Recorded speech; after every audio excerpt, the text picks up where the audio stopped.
I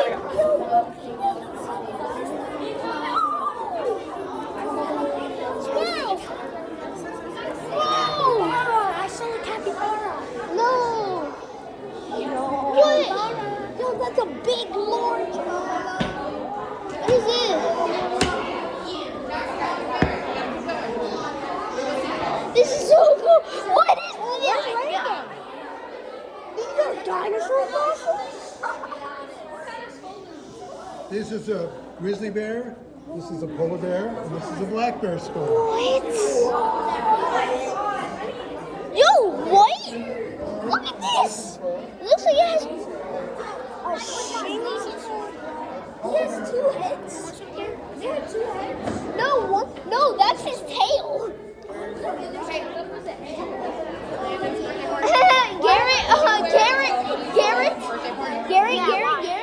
Garrett. Oh my Did you leave it? Yo, wait, Garrett, look. Is that We'll see it. Is that a tooth? I swear I just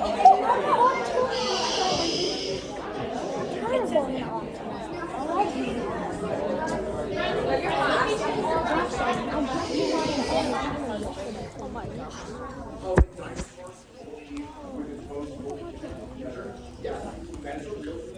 But it is very, very rare. And notice how I said it. Not. It's pretty much breathing much.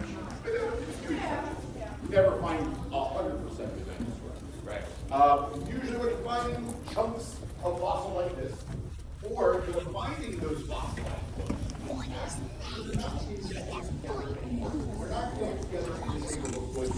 Imagine all those bones moving through all over the place. So we'll go and hunt and find as many as we can, bring them back to a place like the Academy, so we can clean them off, put them back together again, and try to figure out what in the world are we looking at, right, Amber? Yeah, that's true. That's mainly my job in paleontology, is getting them out of the field, back to the museum, getting them on, cleaned up for display research. And this is from one of our digs. This is one of the fossils I prepped in my lab, and it belongs to one of the two dinosaurs on the screen. So, if you think this mystery fossil is part of the Triceratops, raise your hand.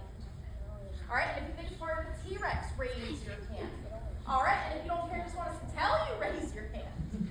Yeah, right? Buddy, what do we have? We actually have part of a Triceratops. Oh, man. This is a real, genuine Triceratops fossil, specifically from the frill. You guys look at that picture of the Triceratops.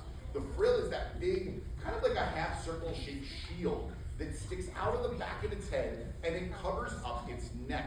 Now that frill likely had multiple purposes, but one of the main purposes we know it had was to protect the Triceratops' neck from, say, that T-Rex from coming over and biting down on it. Hopefully it's going to bite down on the frill instead, keeping it alive. Yeah, and a T-Rex, they had some pretty big teeth, buddy. I'm sorry, you mean big teeth like these? What? My God! It's a T-Rex. So this right here is just one small piece to the full jaws of a T-Rex. If we had the full top and bottom jaws of a T-Rex up here on stage, it would be big and heavy enough to break our table.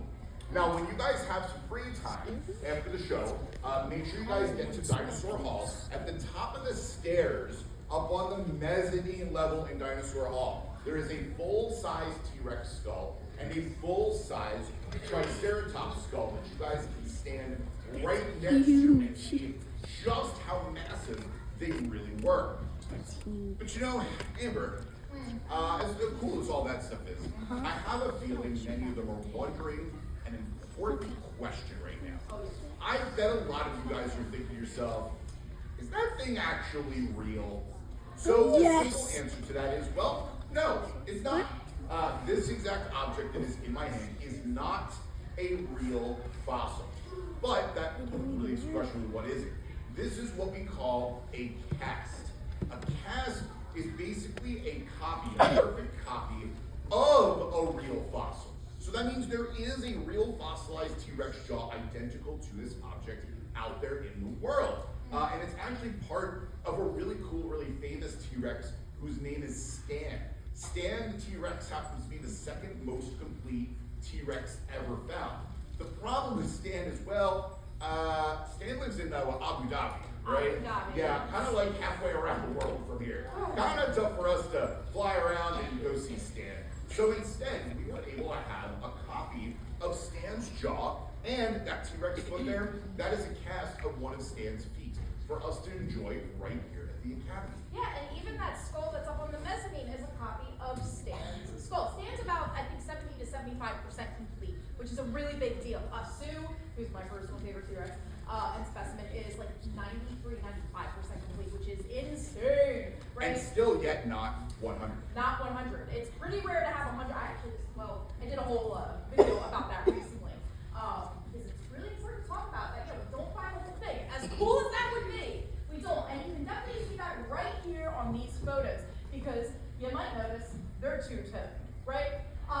Well, it's showing what they found and what they didn't find. So the dark brown material represents the real fossilized bones of these animals, where the gray color material is representing what they haven't found. So no front legs, back feet, or tail, for example, of that Triceratops. So they had to basically make copies from other Triceratops and then just put them right into that place. They go, well, this is where they should be. Now, like these right here, they're made out of a hard plastic material called resin. You make them the old school way, like myself, which I have right here. You can make them out of plaster, but these, they're pretty good, but they can also break. Yeah. Ask me how I know. Now we can do 3D printing of fossils. It's so cool. Who knows about 3D printing? That's fantastic. You know way more than I do about it, right? I just have somebody else print it for me because I'm like, what is a computer? Plastic and I break easily. Don't ask me how I I know. just like digging up rocks. I just like digging up looking rocks, right? Okay, now what am I finding? Yes. Digging up those yet. Well, here's one of them, right? What? Yeah. It's my cousin. Plodicus. Now, the Plodicus is really cool. Again, I haven't Michael, seen who's, Stan in a while. illuminating in partially through the show. I'm I working in haven't a place seen in my Montana brother's Dippy. that's 150 million years in the past. Dippy. So we're talking a Dippy. really long time Dippy ago camera. in the late Jurassic, and one of those dinosaurs is the Plodicus, Dippy. full grown, over 100 feet long. The ones I'm working on are much smaller. They're in the He 40 to lives in 60 foot Ukraine. range. No, he doesn't. I can't Just remember 40 he to does. 60 feet. Yeah, they're a much smaller specimen, but in Rhino Hall, He we has do a have wall real neck. fossilized Look how other long his Plodicus neck dogs is and checks compared to out. yours. Now, that was the other thing I worked on too. Atlas Compared is longer than yours. One of my personal favorite dinosaurs. I'm a theropod girl. I love the theropods. And this His is tail really is also good massive. theropod. In general, we have a bunch of different What is kinds. that? What animal? We Allosaurus? also find like the environment and like what That's my brother. story can be told about. That's my Yes, brother. because over the time that animal lived 150 million years ago to now, the environment has changed an awful my brother. lot, right? So trace fossils can help us out with this. So again, just to recap, trace fossils are not fossils that are physically part of an organism's body, but they're actually like little hints that let us know that an organism was there. And one of the main types of trace fossils that we study are dino tracks, or basically footprints.